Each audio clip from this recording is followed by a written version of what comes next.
Canada and the U.S. have always historically had a very strong relationship. Canadians recently are feeling that the relationship is not as good as it used to be. Is there a way to fix that?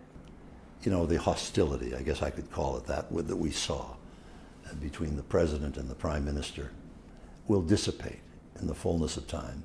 So you need a congenial type in the White House to help you along. I had that, and I can't say that that's always the case these days.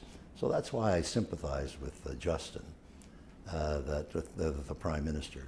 Well, you were so integral in the signing of the original NAFTA agreement, and on Friday, Justin Trudeau added his signature along with the President of Mexico and the U.S. President to the new deal, NAFTA 2, we can call it. There are people who are saying, even though in advance of this he urged the U.S. President to remove the tariffs on aluminum and steel, that he should not have signed until that was done. When somebody gives you a document that you agree with and says, this is NAFTA, you sign. This is a good deal for Canada. Could it be better? Sure. And did he give up something? Sure he did. But so did the Americans. So much of what goes on, I mean, we come to you as the elder statesman representing Canada, and in the past it would have been George Bush Sr. Who's going to assume that role now that he's gone? He always looked for the brighter side of people, and he was a very kind fellow. And I think that is why he inspired such affection universally and such respect among Americans.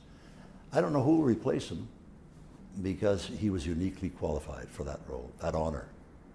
How did the two of you go from being political friends to friends? Well, I think it developed in the course of when he was defeated in '92. I was still in office.